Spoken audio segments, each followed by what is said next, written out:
नमस्कार। लंबा और सेहतमंद जीवन आखिर कौन नहीं चाहता। सदियों से इंसान इसकी तलाश में है, पर क्या इसका कोई सीक्रेट है, कोई राज?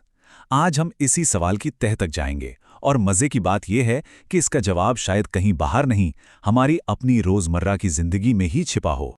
तो सवाल सीधा सा है, क्या हमारी आदतें ही हमारी उम्र तय करती हैं?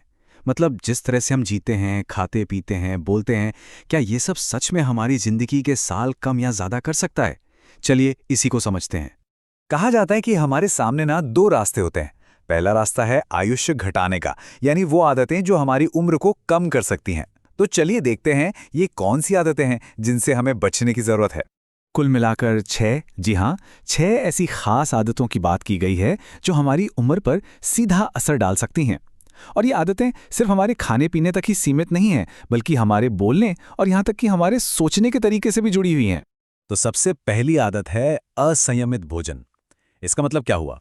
मतलब बिना सोचे समझे कुछ भी खा लेना, जब मन किया जो मन किया खा लिया, जरूरत से ज्यादा खाना। और एक बहुत ही कॉमन आदत, देर रात को खाना। ऐसा माना जाता है कि ये आदतें हमारे शरीर पर एक बोझ की तरह काम करती हैं, हमारी एनर्जी और जो जीवन शक्ति है उसे धीरे धीरे कम करती जाती हैं। लेकिन बात सिर्फ शरीर की नहीं है। सुनकर शायद थोड़ा अजीब लगे, पर हमारे शब्द, जी हमारी बातें भी हमारी उम्र तय कर सकती हैं। बहुत ज्यादा बोलना, फालतू की बातें करना या हड़बड़ी में बोलना, कहा जाता है कि ये हमारी मेंटल एनर्जी को खत्म करता है, उसे बिखेर देता है, और इसका असर हमारी बुद्धि और हमारी उम्र दोनों पर पड़ता है। और फिर आता है मन का विष, यानी मन का जहर। ये क्या है? ये है बहुत ज्यादा घमंड, छोटी छोटी बात पर गुस्सा आना और दूसरों के लिए दिल में नफरत या जलन रखना। सोचिए, ये भावनाएं एक धीमे जहर की तरह ही तो हैं, जो हमें अंदर ही अंदर खोखला करती हैं और हमारी उम्र को कम कर सकती हैं। तो ये तो था वो रास्ता जो हमारी जिंदगी को कम करता है। लेकिन जैसा मैंने कहा था, एक दूसरा रास्ता भी है। एक ऐसा रास्ता जो जिंदगी को घटाता नहीं, बल्कि उसे संवारता है, उससे बेहतर बनाता है। तो चलिए अब उस दूसरे रास्ते की बात करते हैं, वो गुण जो जीवन को संवारते हैं। ये रास्ता पहले वाले रास्ते का ठीक उल्टा है। यहां पर फर्क बिल्कुल साफ नजर आता है। एक तरफ जहां ज्यादा और फालतू बोलना हमारी एनर्जी को खत्म करता है, वहीं दूसरी तरफ चुप रहना या कम और सोच समझकर बोलना उसी एनर्जी को बचाता है। मतलब हमारे शब्द एक दो-धारी तलवार जैसे हैं, जिनका सही इस्तेमाल बहुत जरूरी है। तो सवाल यह है कि लंबी उम्र के लिए प्रैक्टिस क्या करें? इसके लिए 3 बहुत ही सीधे साधे स्टेप्स बताए गए हैं। पहला, मौन का अभ्यास करें, अपनी एनर्जी को बचाइए। दूसरा, जब भी बोलें कम बोलें और काम का बोलें। और तीसरा, हर एक सांस के साथ अपने मन को शांत और फोकस्ड रखने की कोशिश करें।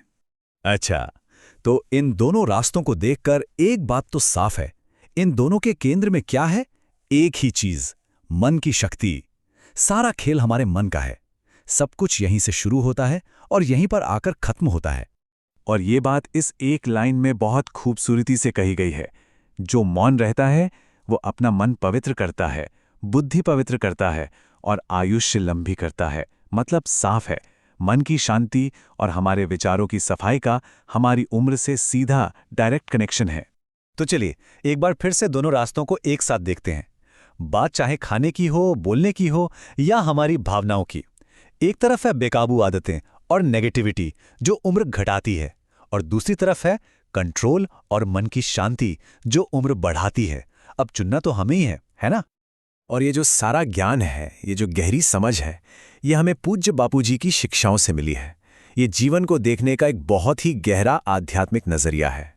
और आखिर में ये सारी बातें हमें एक बहुत ही जरूरी सवाल पर लाकर खड़ा कर देती हैं। जानना समझना तो ठीक है, पर आज की इस भागदौड़ भरी जिंदगी में मन की शांति मिले तो मिले कैसे, और इन उसूलों को अपनी लाइफ में उतारा कैसे जाए? ये एक बड़ा सवाल है जिस पर सोचना जरूरी है।